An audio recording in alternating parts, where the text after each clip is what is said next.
जब से मोदी सरकार है तब से दंगे नहीं हो रहे, उसके वजह से हम अपना बिजनेस अच्छे से चला रहे हैं।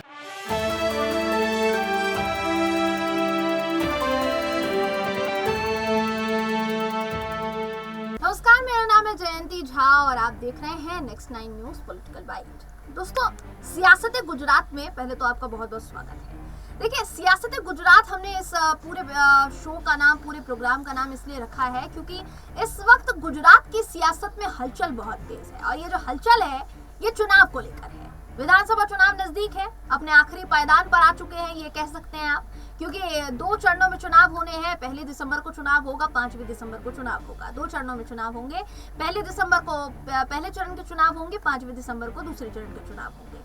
अब यहाँ 3 पार्टियों में मुकाबला है। ये जो मुकाबला है ये त्रिकोणीय है, जाहिर सी बात है, क्योंकि यहाँ आम आदमी पार्टी भी बीच में आ गई है, कूद पड़ी है। पहले कांग्रेस थी और बीजेपी के सामने टक्कर थी कांग्रेस से, लेकिन अब 2 पार्टियां बीजेपी के सामने है। हालांकि कहा यह जा रहा है कि बीजेपी के सामने दोनों ही पार्टियां टिक नहीं पाएंगी, थोड़े समय में मुरझाती हुई नजर आएंगी। लेकिन दोनों पार्टियों का कहना है कि भाई बीजेपी को तगड़ी टक्कर देंगे। बीजेपी के खिलाफ एंटी इनकम्बेंसी बहुत ज्यादा है गुजरात में, और उसकी बदौलत हम यहाँ गुजरात की जनता का विश्वास जीत कर दिखाएंगे। कहीं कांग्रेस को साइलेंट किलर कहा जा रहा है कि साइलेंट किलर बनकर कांग्रेस यहाँ पर बीजेपी को मात देगी। वहीं आम आदमी पार्टी खुले दावे कर रही है कि जिस तरीके के दावे, खोखले दावे बीजेपी ने किए हैं, हम उनके दावों की सच्चाई जनता के सामने रखेंगे और अपने दावों के जरिए जनता का दिल जीतने की कोशिश करेंगे। अब देखिए, इन सबके बीच हमारी जो टीम है, नेक्स्ट 9 न्यूज पॉलिटिकल की जो टीम है दोस्तों, वो इस वक्त गुजरात में चुनावी यात्रा में व्यस्त है। यानी गुजरात की चुनावी यात्रा से लोगों का मिजाज क्या है वो टटोलने की कोशिश की जा रही है और उनके बीच क्या चल रहा है। देखिए, गुजरात की जनता क्या चाहती है ये तो सबसे बड़ी बात है ही। वो जितनी भी तमाम खबरें हैं वो तो हम आपके साथ पहुंचाने की कोशिश कर ही रहे हैं, साझा करने की कोशिश कर ही रहे हैं। लेकिन वहीं व्यापारी वर्ग क्या सोचता है, भाजपा को लेकर क्या सोचता है, आम आदमी पार्टी को लेकर क्या सोचता है और कांग्रेस को लेकर क्या सोचता है, ये जानना उनसे बहुत जरूरी था। इसलिए हमारे जो सहयोगी हैं, वरिष्ठ सहयोगी राकेश मोहन सिंह, वो इस वक्त गुजरात के अहमदाबाद में मौजूद हैं और गुजरात के अहमदाबाद से उन्होंने व्यापारी वर्ग से बहुत कुछ निकालने की कोशिश की है, उनका दिमाग टटोलने की कोशिश की कि उनके दिमाग में क्या चल रहा है। देखिए, यहाँ हम बात करेंगे कपड़ा व्यापार की। दोस्तों, वैसे तो गुजरात में व्यापार बहुत ज्यादा है। कहा जाता है कि व्यापार के मामले में गुजरात कभी खाली नहीं गया है। आप जाएंगे वहां आपको अनेकों व्यापार करते हुए मिलेंगे, चाहे वो हीरा व्यापारी हो, टेक्सटाइल व्यापारी हो, कपड़ा व्यापारी हो। कपड़ा उद्योग की हम बात करते हैं, कपड़ा उद्योग वहां पर इतना ज्यादा फैला हुआ है और 2 ऐसे शहर माने जाते हैं जहां कपड़ा जो उद्योग है वो भरपूर मात्रा में है। मीन्स आप ये कह सकते हैं कि कपड़ा उद्योग का बोलबाला है इन 2 शहरों में। पहला शहर है अहमदाबाद, दूसरा है सूरत। अहमदाबाद में सूती कपड़ों की बहुत यहाँ पर पूछ है। तो सबसे पहले हमारे जो सहयोगी है वो अहमदाबाद गए।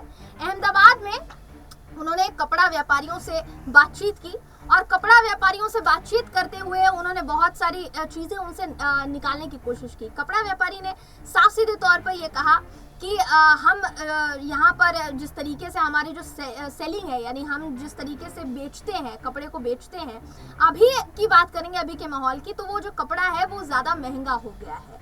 पहले के मुकाबले बहुत ज़्यादा महंगा हो गया है। हम सरकार से अपील करना चाहेंगे कि जो जीएसटी है वो इस पर कम किया जाए और जीएसटी कम करने के साथ साथ जितनी भी सुविधाएं हैं वो कम से कम हमको दी जाए। तो यहाँ केजरीवाल भी ये दावा कर रहे हैं कि अगर उनकी सरकार बनेगी तो वो भी जो कपड़ा व्यापारी हैं उनको सुविधा मुहैया करवाने का काम करेंगे।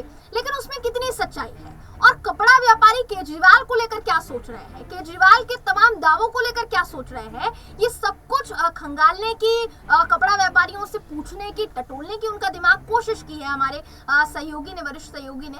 तो उनकी रिपोर्ट तो मैं आपको आगे दिखाऊंगी, लेकिन उससे पहले कपड़ा उद्योग और उसकी अहमियत गुजरात के लिहाज से क्या है वो आपके लिए जानना बहुत जरूरी है। तो छोटी सी रिपोर्ट सबसे पहले आपको दिखा देते हैं। ये रिपोर्ट सबसे पहले देखिए, उसके बाद देखिएगा आगे बाइट। गुजरात को व्यापार के मामले में मालामाल माना जाता है। कहा जाता है कि गुजरात की हवा में ही व्यापार है। ये राज्य हर व्यापार को अपने अंदर समेटे हुए है।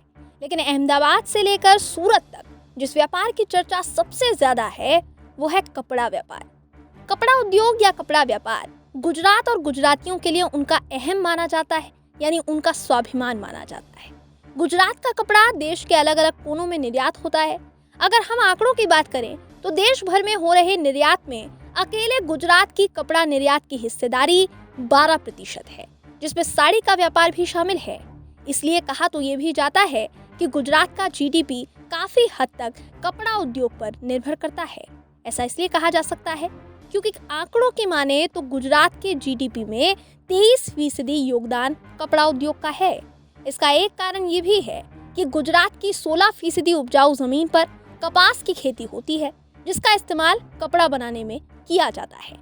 वैसे तो कपड़ा उद्योग के मामले में सूरत सबसे अव्वल स्थान पर है, मगर अहमदाबाद भी सूरत को कड़ी टक्कर देता है। अहमदाबाद में सूती कपड़े और हैंडमेड कपड़ों का व्यापार बहुत ज्यादा है। इस शहर में कपड़ा उत्पादन और उससे जुड़े उद्योगों की लगभग 250 यूनिट है। अहमदाबाद के साथ साथ और भी शहर हैं जो कपड़ा व्यापार में अहम भूमिका निभाते हैं। अहमदाबाद तो सूती कपड़ों के लिए मशहूर है ही, वहीं सूरत पॉलिस्टर के लिए मशहूर है। गुजरात का कच्छ हाथ से प्रिंटेड कपड़ों के लिए मशहूर है और जैतपुर कपड़ों की डाइंग और उस पर प्रिंटिंग के लिए मशहूर है। लेकिन अभी के माहौल में कपड़ा व्यापारियों के सामने कई चुनौतियां भी आ गई हैं। अब क्योंकि कपड़ा व्यापारियों को समस्या गुजरात चुनाव में एक बड़ा मुद्दा बन चुका है, इसलिए ऐसे में व्यापारियों के बीच किस पार्टी को लेकर भरोसा कायम है, ये दिखाने के लिए आपको सीधा लिए चलते हैं गुजरात, जहां हमारे सहयोगी राकेश मोहन सिंह ने कपड़ा व्यापारियों से बातचीत की और चुनाव के लिए उनका दिमाग टटोलने की कोशिश की है। गुजरात के अहमदाबाद में स्थित लॉ मार्केट से देखिए हमारे सहयोगी की ये रिपोर्ट।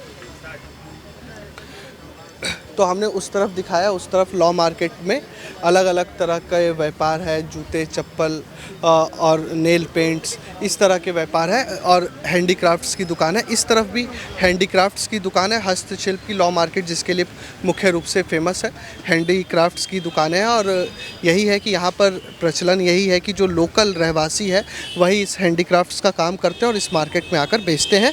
एक दुकानदार है, उनसे बात करते हैं हैंडीक्राफ्ट्स को लेकर कि व्यापार कैसा चल रहा है हैंडीक्राफ्ट्स का। सबसे पहले तो आप अपना परिचय दे दीजिए। मेरा नाम किशन सोलंकी है। कब से लगा रहे हैं आप दुकानें? आप मैं यहाँ से लास्ट 15 ईयर्स से हूँ। इससे ईयर्स से मेरे फादर और मदर यहाँ पे बैठते थे। वो कम से कम 25 ईयर्स या 30 ईयर्स से वो बिज़नेस करते थे। लास्ट 15 ईयर्स से हमने टेक ओवर किया हुआ है। पिछले अगर बात करें तो 27 साल बीजेपी का राज रहा। अहमदाबाद कपड़ा व्यापार के लिए फेमस है, बहुत प्रसिद्ध है। आपका हैंडीक्राफ्ट का जो व्यापार है, कोरोना से पहले और कोरोना के बाद क्या फ़र्क आया है? और इस बार चुनाव में क्या हस्तशिल्प जो कारीगर हैं, हैंडीक्राफ्ट्स के जो कारीगर हैं, वो भी एक मुद्दा है? कोई आप लोगों की मांग है? हमारी मांग बस यही है कि जो जीएसटी की वजह से जो कपड़े टेक्सटाइल का जो भी रेट बढ़ा है, 18% हुआ है, उसके वजह से हमारा कपड़ा महंगा हो गया है थोड़ा। उसके वजह से हमारा कॉस्टिंग थोड़ा बढ़ गया है। तो कॉस्टिंग बढ़ने के वजह से हमारा थोड़ा भी असर भी थोड़ा सेलिंग में भी थोड़ा असर पड़ता है, क्योंकि यहाँ पे जो मार्केट है वो कम से कम सस्ता लेने के लिए कस्टमर आते हैं। बट जो हमारा कॉस्टिंग जो बढ़ गया है आगे से जीएसटी की वजह से, जो 18% हो गया है, उसके वजह से हमारा कॉस्ट महंगा हो गया है। जो कस्टमर को जो पहले था माइंड थॉट कि यहाँ पे सस्ता मिलता है, वो अभी मिलता नहीं है। तो कस्टमर को भी थोड़ी दिक्कत होती है, हमको भी थोड़ी दिक्कत होती है। कितना कॉस्टिंग, मतलब कि अगर फ़र्क जानना चाहें आपसे कि जीएसटी से पहले और जीएसटी के बाद, अगर आप परसेंटेज में बताना चाहें कि कितना फ़र्क आ गया है? परसेंटेज के हिसाब से तो क्या बोले कि जीएसटी से पहले जो कोरोना से पहले जो रेगुलर मिलता था वो 1000-1500 के बीच मिल जाता था, क्योंकि उस टाइम जीएसटी का वो कुछ 2% या 5% के आसपास था। बट अभी जो लास्ट क्वार्टर में जो 18% हुआ, उसके वजह से अभी जो हमारा कॉस्टिंग है वो 2000 से 2500 के आसपास हो गया है। तो 40% से इंक्रीज़ हो गया है। बट कस्टमर नहीं समझते ना, कस्टमर का वही रहता है कि हम लास्ट टाइम इतने में लेके गए थे तो हम अभी इतने में मिलता है, बट वो नहीं है। ग्राहकी कितनी डाउन हुई है इस कारण? नहीं, इसकी वजह से ग्राहकी पे तो ज़्यादा असर नहीं हुआ है, बट जो रहता था कोरोना की वजह से 2-3 साल जो भी मार्केट डाउन था, वो ये दिवाली के नवरात्रि के बाद से थोड़ा सा अप हुआ है और अभी भी चल रहा है। ठीक दिवाली नवरात्रि में हुई है। हाँ, खरीदारी हो तो रही है। इस बार जब वोट डालने जाएंगे तो एक व्यापारी के तौर पर किसको पसंद कर रहे हैं? जैसे अरविंद केजरीवाल का दावा है कि हम आएंगे तो छोटे व्यापारियों को राहत देंगे, लोन देंगे, या अभी भी मोदी सरकार बीजेपी पर भरोसा है? हमारे यहाँ पे तो कैसा है कि हम यहाँ पे जो बिज़नेस है हमको शांतिपूर्ण बिज़नेस करना चाहिए। भले हमारा कॉस्टिंग बढ़ा है तो सामने कस्टमर को भी वैसे महंगा मिलता है तो लेने वाले लेते हैं, ऐसा नहीं है कि नहीं लेते हो। जो खरीदने वाले हो तो खरीदने वाले ही है, तो उससे ज़्यादा कुछ फ़र्क नहीं पड़ता है। बट सबसे ज़्यादा फ़र्क क्या पड़ता है कि यहाँ पे शांति होनी चाहिए। पहले क्या होता था कि जो दंगे होते थे, अहमदाबाद में बहुत दंगों के लिए फेमस था। अभी जब से मोदी सरकार है तब से दंगे नहीं हो रहे, उसके वजह से हम अपना बिज़नेस अच्छे से चला रहे हैं। इसके वजह से ज़्यादातर मोदी सरकार कोई गुजरात में इतने सालों से क्यों टिकी हुई है? क्योंकि मोदी सरकार जो कंट्रोल करती है, सभी एंगल से वो कंट्रोल करते हैं, सबका ध्यान रखता है, ऐसा नहीं कि नहीं रखते। जो महंगाई है वो तो सब हमारे यहाँ नहीं, सब जगह पे बढ़ रही है, ऐसा नहीं कि ओनली यहाँ पे ही बढ़ रही है। शांति ज़्यादा ज़रूरी है, व्यापार के लिए शांति और सुरक्षा ज़्यादा। हिसाब से मेहनत करके हम कुछ भी कर लेंगे, वो अपने पे होता है, पर जो शांति नहीं रहती तो हमारे हाथ में नहीं। अभी देखो जैसे लास्ट 2 ईयर कोरोना आ गया था तो हमारे हाथ में कुछ नहीं था, तो सब हो गए थे ना बेकार। और वैसे ही जैसे दंगे हो जाते, कुछ भी माहौल अच्छा नहीं रहता तो उसकी वजह से हमको भी प्रॉब्लम होती है। तो उससे अच्छा है जो भाईचारे से जो शांति माहौलपूर्ण रहता है। तो सब में जैसे दिवाली का माहौल रहता है तो अहमदाबाद में लाल दरवाज़ा का भी मार्केट है, वहाँ पे सभी लोगों का बिज़नेस अच्छे से चलता है। हमारा यहाँ भी बिज़नेस ऐसा चलता है। अगर शांति नहीं होगी तो बिज़नेस करने में हमको भी दिक्कत होगी और सबको दिक्कत होगी। बहुत धन्यवाद आपका। ये लॉ मार्केट में हमने जाना हस्तशिल्प कारीगरों से, और जो इनका व्यापार करते हैं, यहाँ पे दुकान लगाते हैं, और ये बेसिकली यहाँ लोग, यहीं के लोग बनाते हैं इन सारी चीज़ों को और यहाँ पर आकर मार्केट में बेचते हैं। थोड़ी बहुत परेशानियाँ हैं जीएसटी को लेकर, कपड़ा व्यापारियों में थोड़ी परेशानियाँ हैं कि 18% जीएसटी हो गया है, जिसकी वजह से मसला ये है कि थोड़ा सा महंगा हुआ है, तो खुदरा में भी बेचने में महंगा हो रहा है। ग्राहकी इसकी वजह से लोगों का कहना है कि ज़्यादा डिस्टर्ब नहीं हुई, लेकिन थोड़ा सा ग्राहक हिचकिचाते हैं ज़्यादा महंगा सामान खरीदने में। लेकिन व्यापारियों के लिए सबसे अहम यही इनका कहना है कि हाँ, थोड़ी बहुत महंगाई हुई है, थोड़ी बहुत परेशानी हुई है, लेकिन व्यापार करने के लिए सबसे ज़रूरी है सुरक्षा और शांति। वो मोदी सरकार में हमें मिल रही है, इसलिए संभवतः हम लोग भी नरेंद्र मोदी यान के नाम पर गुजरात के अंदर बीजेपी को वोट करने वाले हैं। ये ग्राउंड रिपोर्ट आपने लॉ मार्केट से देखी व्यापारियों की। कैमरामैन सुमित के साथ मैं राकेश मोहन सिंह, लॉ मार्केट, अहमदाबाद। धन्यवाद। जी, तो देखा आपने, गुजरात के कपड़ा व्यापारी एक तरफ जीएसटी की मार से परेशान भी हैं, लेकिन वहीं दूसरी तरफ चाहते भी बीजेपी को ही हैं। हमारे सहयोगी ने कपड़ा व्यापारियों के मन से भी एक अहम मुद्दा निकाल लिया है, जो है व्यापारियों के सुरक्षा का मुद्दा। कपड़ा व्यापारियों को एक तरफ जहां अपने व्यापार में नुकसान कम होने की उम्मीद है, तो वहीं वो चाहते हैं कि मोदी सरकार ही बनी रहे, क्योंकि उनके लिए सुरक्षा भी जरूरी है। गुजरात के अहमदाबाद को जहां किसी वक्त में दंगों का शहर कहा जाता रहा है, उन दंगों से उबरने में भी इस शहर को काफी समय लगा। ऐसे में शांति कायम रखने के लिए कपड़ा व्यापारियों की पसंद है भाजपा और मोदी। जी, तो आपने देखा कि किस तरीके से कपड़ा व्यापार, कपड़ा उद्योग इस वक्त गुजरात के चप्पे चप्पे पर फैला हुआ है। देखिए, कपड़ा व्यापार एक ऐसा व्यापार है गुजरात में, जैसा कहा हमने कि कपड़ा व्यापार जो है वहाँ के लोगों का स्वाभिमान है, क्योंकि कपड़ा व्यापार एक ऐसा व्यापार है दोस्तों वहाँ का जिसको लोग खुद से बनाते हैं, खुद से हैंडमेड होता है वो। खास करके आप अगर अहमदाबाद की बात करेंगे तो अहमदाबाद में आपको हैंडमेड कपड़े ज़्यादा मिलेंगे। हैंडमेड मतलब हाथ से बनाया हुआ जो कपड़ा होता है वो आपको मिलेगा। अब कहा यह जा रहा था जिस वक्त नवरात्रि थे, तो नवरात्रि के समय में जो गरबा का पूरा कॉस्ट्यूम आता है उसके ऊपर जीएसटी ज़्यादा लगा दिया गया, और ना सिर्फ उसके ऊपर बल्कि जो नॉर्मल कपड़ा व्यापारी है उनको 18% का जीएसटी यहाँ पर चुकाना पड़ रहा है। तो उनका यही कहना है कि 18% जो जीएसटी लगाया है उसमें थोड़ा कम करें, मोल भाव करें। हम भी यहाँ पर व्यापार करने के लिए बैठे हुए हैं, तो हमें भी कमाना खाना है, घर चलाना है, हमारे बारे में भी कुछ सोचें। लेकिन इसके अलावा जो बात सबसे इम्पोर्टेंट कही कपड़ा व्यापारी ने जिससे हमारे सहयोगी ने बातचीत की दोस्तों, वो ये थी कि जिस तरीके से अहमदाबाद को दंगों के लिए जाना जाता था, अहमदाबाद में दंगे हुआ करते थे।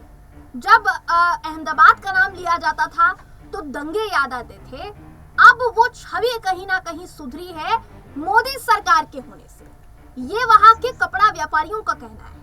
और उनका कहना है कि हम ना सिर्फ व्यापार करना चाहते हैं बल्कि शांति से व्यापार करना चाहते हैं। जैसा हमारे सहयोगी ने पूछा उनसे सवाल और आपने सुना होगा, उन्होंने जो भी कुछ कहा है कपड़ा व्यापारी ने वो आपने सुना होगा।